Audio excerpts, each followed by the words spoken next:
আসসালামু আলাইকুম, কেমন আছেন সবাই? আশা করি সবাই ভালো আছেন। তো এই যে এসিটা দেখছেন, এটা স্যামসাং এসি। এসিটার কাজ করবো আর কি। এটা সার্ভিসিং অনলি, বাস সার্ভিসিং। এটা 4.5 টনের স্যামসাং এসি, ইনভার্টার 410 নম্বর গ্যাস। এই যে 410 নম্বর গ্যাস। তা আসলে এই এসিটির আগে আমি একবার ঠিক করে গেছি, একটা কোড নম্বর হয়তো। তো ঠিক করে গেছি, এখন অন্য কোনো সমস্যা নেই, এখন জাস্ট শুধু সার্ভিসিং হবে আর কিছু না। যদি আমি কাম করতে থাকি, তো এই হচ্ছে আজকের কাজ। তো এই কাজটা নিয়ে আইসি আজকে, এর সাথে আরও 2টা এসি আছে, সার্ভিসিং করতে হবে আজকে আর কি। তো কাজে আসছে, তো দেখে কাম করি নি, তারপরে যা করার করি। ওকে, তো চলেন যাই, দেখে কাজ করি নি আগে। ঠিক আছে। এই যে ভাই, রাত হয়ে গেছে, আমার কাজও কমপ্লিট হয়ে গেছে এক কথায়। 2টা এসে গাছল করতে করতে আইসে মাগরিবের সময়। ঈশার আজান দিয়ে দিল আর কি, কেবল ঈশার আজান দিল। তো এই হচ্ছে আজকের কাম ছিল। তে আসলে সৌদি আরবে সত্যি যারা সৌদি আরবে আসতে চান, যে কোনো হাতের কাজে আসবেন, দয়া করে। হাতের কাজে পয়সা আছে, কিন্তু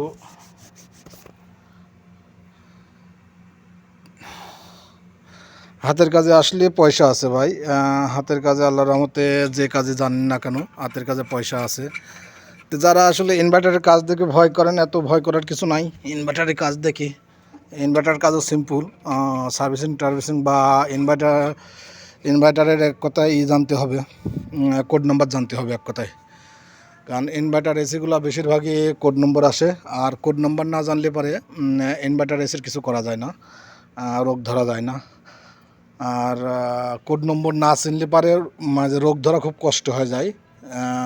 আর যদি আপনি কোড নম্বর বোঝেন, তাহলে রোগটা খুব সহজে পাওয়া যায়, যে আপনি আন্দাজে হাতাহাতি করা লাগে না, খুব সহজে কাজ হয়ে যায় আর কি। খুব সহজে কোড নম্বর দেখলে বুঝতে পারবেন যে আপনি এসির সমস্যাটা কোন জায়গায়। তো ইনভার্টার এসিগুলো বেশিরভাগই কোড নম্বর আসে, আর এখন 90% এসিতে সব কোড নম্বর সিস্টেম। তো যাই হোক, সবাই ভালো থাকবেন। আজ এই পর্যন্তই। আমি দিয়ে ক্লোজ করে দিয়ে চলে যাবো। একটা এসি, 2টা এসি গাছেল করলাম, আর একটা এসি ও সার্ভিসিং করলাম, আর একটা এসি নিয়ে যাচ্ছি। এটার ইনডোরের সাউন্ড আসতেছে। তো ইনডোরের সাউন্ড আসার কারণে আমার নিয়ে যেতে হচ্ছে, এটা বিয়ারিং খারাপ আর কি। না হরি না হরি না, খসাও খসাও,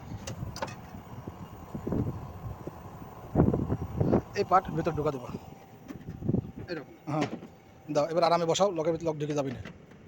ওই পাশে মিলানো। হ্যাঁ, দাও এবার টান দিয়ে উপরের দিক ধাক্কা দাও। হ্যাঁ, আছে, এই একটা লক লাগেনি। হ্যাঁ হ্যাঁ, আছে।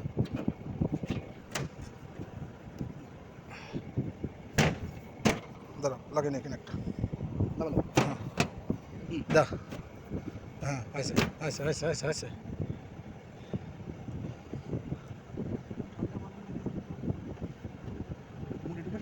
না রে ভাই, ইনভার্টার না, ওই স্লো মোশনে ফাস্টে চলে ভাই। স্পিড স্পিড একটু একটু টাইম লাগে। আগে ফুল টাইট দিয়ে না, ফুল টাইট দিলে এবার ঠক পানে ভাই, নিচে মিলাতে পারবে না।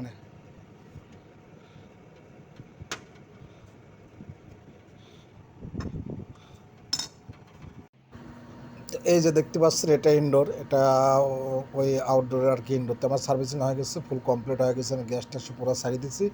তো মেশিনটা এখন আমি চালাইছি, দেখছি যে ঠিক আছে কিনা। তো জায়গা কমপ্লিট হয়ে গেছে সেটা।